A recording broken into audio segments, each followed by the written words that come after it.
Hello friends. आज की हमारी स्टोरी है the making of a scientist, जो लिखी है रॉबर्ट डब्ल्यू पीटरसन ने।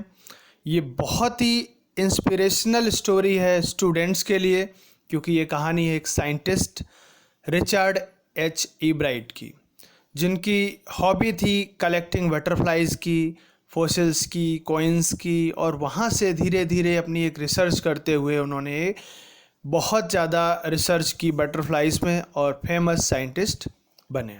शुरू करते हैं हम कहानी। Everything I will cover everything, just listen complete video. Okay, so let's start with characters. सबसे पहले हैं रिचर्ड ए ब्राइट, जो बहुत ही ब्रिलियंट साइंटिस्ट हैं और ख़ास करके वेल नोन है उनके वर्क ऑन सेल और रीडिंग ऑफ डीएनए के लिए। सेकंड है रिचर्ड्स मदर, जो सबसे ज़्यादा एनकरेजिंग रही हैं रिचर्ड के लिए और हर हाल में हर तरह से पूरा सपोर्ट इन्होंने किया है। थर्ड कैरेक्टर हैं डॉक्टर फ्रेडरिक ए अर्कहर्ट। ये प्रोमिनेंट साइंटिस्ट हैं और इन्होंने रिसर्च की है मोनार्क बटरफ्लाइज पे, और ख़ास करके इन्होंने भी बहुत ज़्यादा रिचर्ड को इंस्पायर किया है और बहुत सा वैल्यूएबल गाइडेंस भी दिया है उनके अलग अलग प्रोजेक्ट्स पे। उसके बाद है रिचर्ड ए वेहरर, जो सोशल स्टडीज़ के टीचर है रिचर्ड के, और इन्होंने बहुत मदद की है रिचर्ड की to become a good debater और पब्लिक स्पीकर। इसके अलावा है जेम्स आर वोंग, जो फेलो स्कॉलर हैं जिन्होंने साथ में प्रोजेक्ट इनके किया है। शुरू करते हैं हम कहानी। Everything I will cover.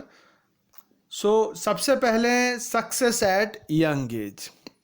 जैसा कि हम देखते हैं कि रिचर्ड और उनके एक फ्रेंड का आर्टिकल पास होता है, मतलब कि साइंटिफिक जर्नल जिसका नाम है proceeding of the national academy of science. इसमें एक जर्नल पब्लिश होता है जो वर्क किया था उन्होंने सेल्स पे, और इस समय इनकी एज होती है 22 ईयर्स, जो कि बहुत बड़ा अचीवमेंट है। ही वॉज द फर्स्ट जिनका मतलब इतनी कम एज में आर्टिकल पब्लिश हुआ था, और साथ में ये फर्स्ट टाइम था जब रिसर्च वर्क ऑफ कॉलेज के स्टूडेंट्स का आर्टिकल पब्लिश हुआ था, इसलिए ये बहुत ही बड़ा रेयर ऑनर है। अब हम बात करेंगे कि कैसे वो बचपन से ही कलेक्टर थे थिंग्स के, चीज़ों के। जब वो सेकेंड ग्रेड में थे तब से ही हम देख सकते हैं उनकी जीनियसनेस, क्योंकि उन्होंने लगभग 25 स्पेसीज़ जो हैं बटरफ्लाइज़ की हमारे मतलब उनके होम टाउन में जो थी उनको मैनेज किया था कलेक्ट करने के लिए। उसके अलावा उनको क्लासीफाई भी किया था। इतना ही नहीं था कि वो सिर्फ साइंस ही उनके लिए पैशन हो, वो एक्टिव मेंबर थे अपने स्कूल के ओरेटरी क्लब के, मॉडल यूनाइटेड नेशंस क्लब के, साथ साथ में इफ़ेक्टिव डिबेटर और पब्लिक स्पीकर भी स्टार्टिंग से ही रहे। तो ये प्रतिभाएं थी ही पहले से। वो अपने पेरेंट्स के ओनली चाइल्ड थे। साथ में वो जो ग्रू अप हुए हैं वो पेंसिल्वेनिया यूएसए में। उनका कोई फ्रेंड नहीं था, कोई साथ में खेलने वाला नहीं था। तो इस वजह से क्या हुआ कि उनका इंटरेस्ट है कलेक्टिंग थिंग्स जैसे रॉक्स, फॉसिल्स, कॉइन्स, ये कलेक्ट करने में लगा। उसके अलावा स्टार गेजिंग करना और बटरफ्लाइज कलेक्ट करना, ये उनकी हॉबीज़ थी। और सबसे ज़्यादा जो बड़ा रोल रहा वो उनकी मदर का रहा। उन्होंने बहुत ही ज़्यादा सपोर्ट किया after the death of his father. उनके फादर की जब डेथ हुई तो उनकी माँ ने उनको पूरी तरह से सपोर्ट किया, उनके लिए हर वो चीज़ खरीदी, चाहे माइक्रोस्कोप्स, टेलीस्कोप्स, अदर इक्विपमेंट्स हों। साथ में इनकरेज करते रहना। जब डिनर ख़त्म होता था उसके बाद में वो उनको प्रॉब्लम्स देती थी सॉल्व करने के लिए, जिस वजह से क्या था बहुत सारी चीज़ें उनको सीखने को मिली। इसके अलावा उन्होंने हमेशा मदद मतलब कि she tried to give him work जो फिजिकल नहीं होता था लेकिन उनकी लर्निंग स्किल्स को बढ़ाता था। साथ साथ में उन्होंने डॉक्टर अर्कहर्ट को भी रिक्वेस्ट की थी, लिखा था कि अब उनके सन को गाइड करें, जिससे क्या है कि रिचर्ड को बहुत सारी चीज़ें सीखने को मिली। उसके बाद उनकी जो मदर हैं वो उनके लिए एक बुक लेके आए, उनको गिफ्ट की, the travel of monarch x. इस बुक ने उनकी लाइफ चेंज कर दी। इस बुक की वजह से रिचर्ड ने जो वर्ल्ड ऑफ साइंस है उसमें अपना पहला कदम बढ़ाया, उसमें इंटरेस्ट जगा। और इस बुक ने मतलब कि जो लिखी थी डॉक्टर फ्रेडरिक आर्खर्ड ने, तो उसमें उन्होंने रीडर्स से कहा भी था कि बटरफ्लाइज के माइग्रेशन पे स्टडी करने का काम। तो रिचर्ड भी उसी समय साइंटिस्ट के कांटेक्ट में आए और जिस वजह से वो बहुत ज़्यादा इंस्पायर हुए और रिचर्ड ने स्टार्ट किया रेज करना बटरफ्लाइज को, उसको घर पे ही वो स्टडी करना, उनको मतलब उनकी माइग्रेशन पैटर्न को समझना। इसके अलावा वो मतलब फीमेल मोनार्क को कैच करते थे, उसके एग्स लेते थे और धीरे धीरे उसकी बटरफ्लाइज की पूरी डेवलपमेंट को ऑब्जर्व करते थे। साथ साथ में वो टैग करते थे विंग्स पे और उसके बाद बटरफ्लाइज को फ्री कर देते थे। और ये सब उन्होंने कई सालों तक किया और बहुत थाउजेंड्स ऑफ बटरफ्लाइज रेज की, अपने बेसमेंट में रखा। लेकिन ये जो वर्क था मोनोटोनस था, तो इनका इंटरेस्ट थोड़ा कम हुआ, क्योंकि जो भी टैग की हुई बटरफ्लाइज थी उसमें से सिर्फ 2 बटरफ्लाइज उनके पास रिटर्न आई थी, और वो भी सिर्फ 75 माइल्स के जो उन्होंने जर्नी की थी। तो इस वजह से उन्होंने फिर इस चीज़ को थोड़ा सा चेंज किया और एक काउंटी साइंस फेयर में उन्होंने पार्ट लिया। उस काउंटी फेयर में उन्होंने एक फ्रॉग की स्लाइड्स तैयार की थी, लेकिन इससे उन्हें कोई अवार्ड नहीं मिला। हाँ, लेकिन इससे उन्हें जानकारी मिली, उन्होंने सीखा कि अगर सच में उन्हें कुछ आगे करना है, जीतना है, तो उन्हें रियल एक्सपेरिमेंट्स पे जाना पड़ेगा, तभी उनको अवार्ड मिलेगा और लोग उनको प्रेज भी करेंगे। फिर उन्होंने बहुत सारे सजेशंस लिए डॉक्टर आर्खर्ड से और उसकी बदौलत उन्होंने बहुत सारे आगे चल के प्राइजेस भी जीते काउंटी में और काउंटी साइंस फेयर में, इंटरनेशनल साइंस फेयर में और उसके बाद आने वाले कई दिनों में। फिर जब वो 8th ग्रेड में आए तब उन्होंने एक रिसर्च स्टार्ट की, खास करके वायरल फीवर जो थाउजेंड्स ऑफ मोनार्क बटरफ्लाइज को किल कर रहा था।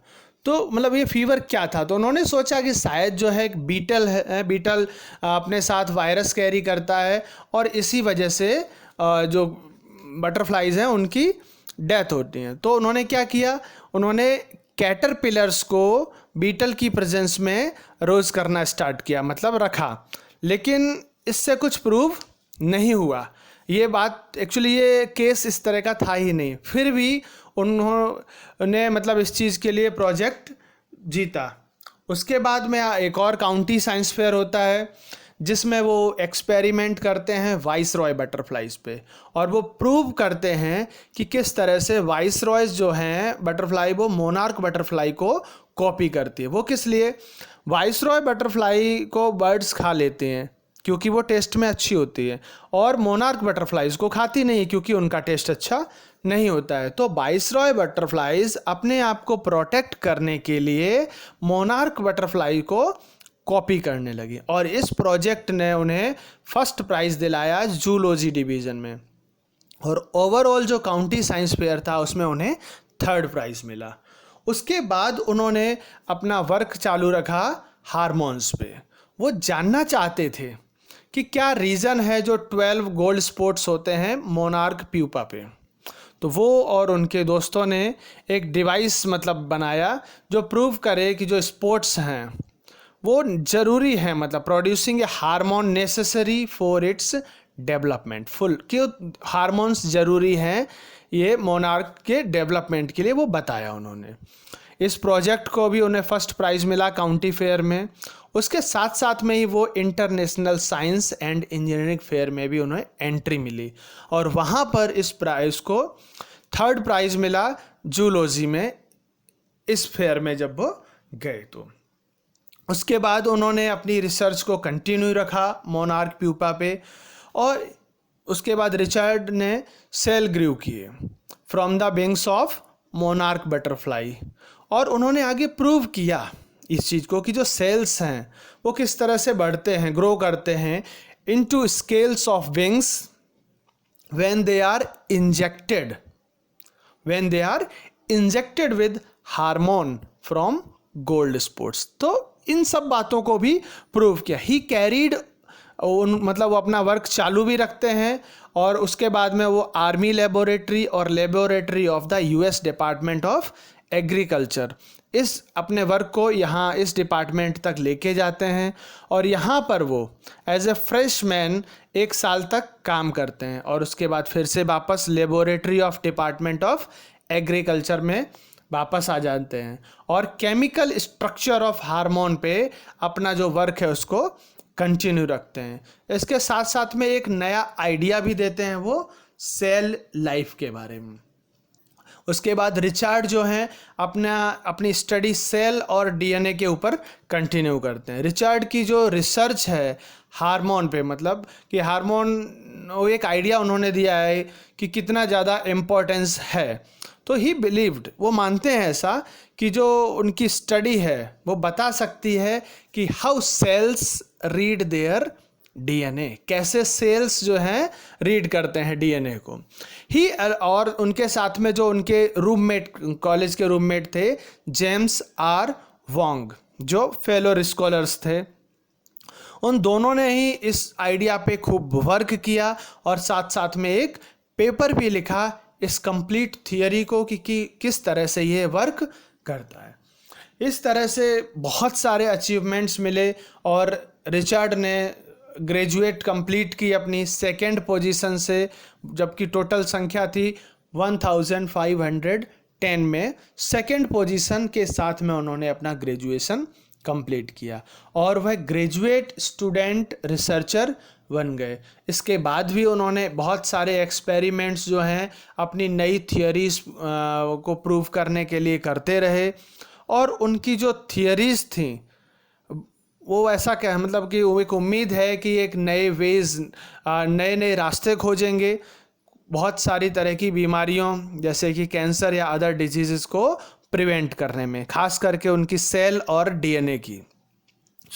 रिचर्ड ने रिसर्च पे बहुत ज़्यादा काम किया। रिचर्ड सिर्फ एक साइंटिस्ट ही नहीं थे, वो एक ऑलराउंडर पर्सन थे। मतलब एक गुड डिबेटर भी थे, पब्लिक स्पीकर भी थे, फोटोग्राफर भी थे, आउटडोर्स पर्सन भी थे। साथ साथ में उनके जो सोशल स्टडीज़ के टीचर हैं उन्होंने भी बहुत मदद की उनको और उनको प्रेज़ भी किया उनके हार्ड वर्क के लिए, उनको कैसे आगे बढ़ना है सपोर्ट किया, कैसे उनको एक अच्छा वक्ता बनना है, उन सब चीज़ों के लिए भी बहुत सपोर्ट दिया है। रिचर्ड जो है एक ट्रू साइंटिस्ट के रूप में हमें देखने को मिलते हैं। जो उनकी क्वालिटीज़ हैं वही उन्हें एक ट्रू साइंटिस्ट बनाती हैं। उसके लिए क्यूरियोसिटी और फर्स्ट रेट माइंड बहुत ज़रूरी है। वो जीतना तो चाहते हैं पर लेकिन सही रीजंस के साथ जीतना चाहते हैं और वही चीज़ उनको बहुत एक ट्रू साइंटिस्ट प्रूव करती है। तो आई होप आपको ये जो स्टोरी है मेकिंग ऑफ ए साइंटिस्ट, मतलब एक साइंटिस्ट कैसे बने रिचर्ड एब्राइट, इस पूरी जर्नी, उसमें उनकी माँ का रोल सबसे ज़्यादा जो इम्पोर्टेंट, साथ में साइंटिस्ट अर्कहर्ट का रोल और रिचर्ड वेहरर जो उनके सोशल साइंस के टीचर थे उनका रोल, सभी की मदद से एक बेहतरीन साइंटिस्ट बनते हैं। ये कहानी है। आई होप आपको ये वीडियो पसंद आई होगी। अगर वीडियो पसंद आई है तो लाइक ज़रूर करें। कोई क्वेश्चन है कुछ या डाउट है तो आप कमेंट करके पूछ सकते हैं। साथ में अगर वीडियो पसंद आई है उसके साथ चैनल को सब्सक्राइब भी करें और नोटिफिकेशन बेल भी प्रेस करें जिससे आपको फर्दर सभी वीडियोस मिलती रहें। Thank you so much.